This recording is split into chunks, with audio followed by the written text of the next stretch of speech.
Tell me about this. A dossier kept on parents, and it happened to get out accidentally because a parent, from my understanding, was accidentally sent this link to a Google Drive, and it was a public link, but not many people had it. I guess apparently this, the school board president here, and maybe a couple of other people. It gets out by accident.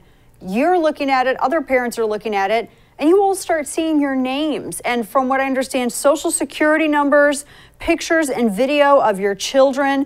Tell me what you found and what your reaction to this was.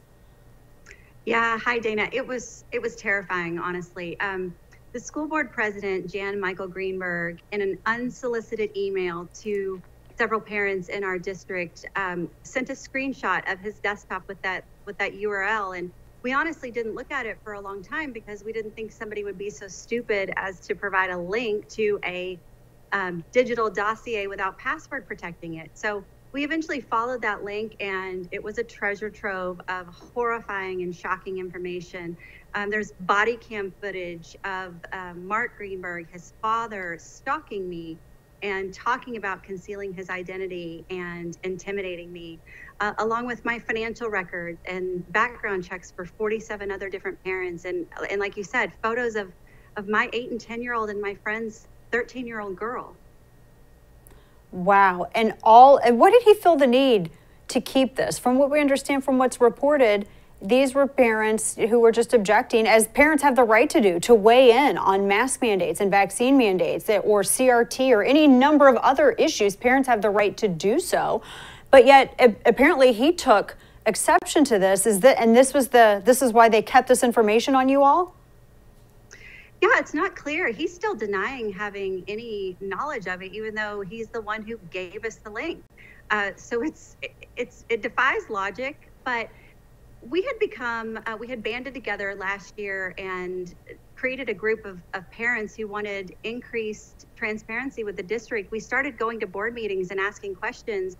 And the more we looked into what was happening, we realized that what was happening in board meetings wasn't happening in the classrooms. And we started asking questions. There were all these subcommittees and secret committees, those responsible for approving $3.5 million of curriculum without having a single public meeting.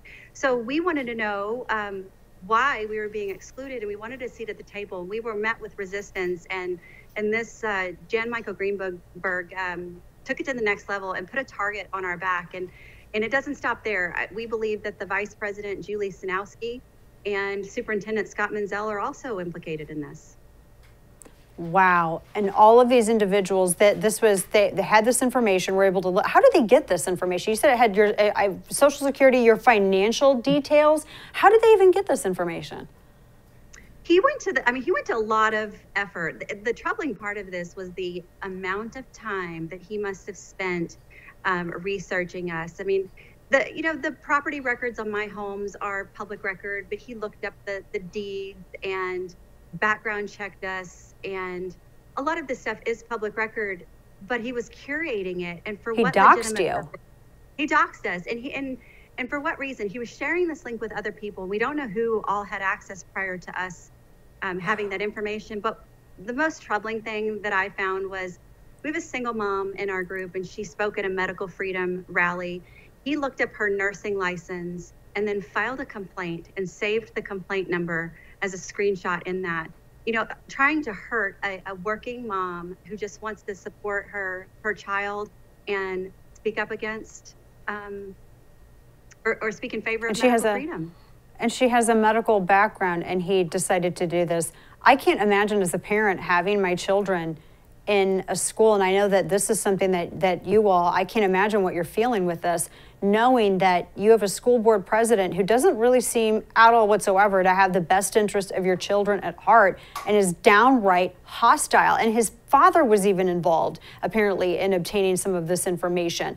This whole thing is just, it's weird. And I know that police, Scottsdale Police, as I understand, they've launched a criminal investigation. They've hired a forensics investigator as well to determine whether or not they used any of the school property in this at all in order to get any of this information.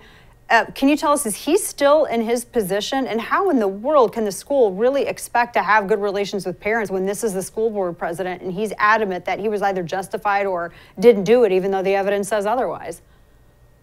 Yeah, we're not buying it. It's a weak response from our school district. We have evidence that Scott Menzel, the superintendent, was involved, and there's a file in that dossier that is an email back in January where I told the superintendent that I was scared of Mark Greenberg and he had harassed me. And that unredacted email with my email address and phone number was printed from the legal department in SUSD and uploaded to that drive. So I have zero trust that the district is guarding our private information. You know, if the legal department has access to that, they probably have access to my child's health records or their emergency contacts. Oh, wow. and more. And furthermore, we don't let our children grade their own homework. This is the fox guarding the hen house. That independent investigation needs to be not reporting to anybody that had anything to do with the board, because we know their digital fingerprints are all over this.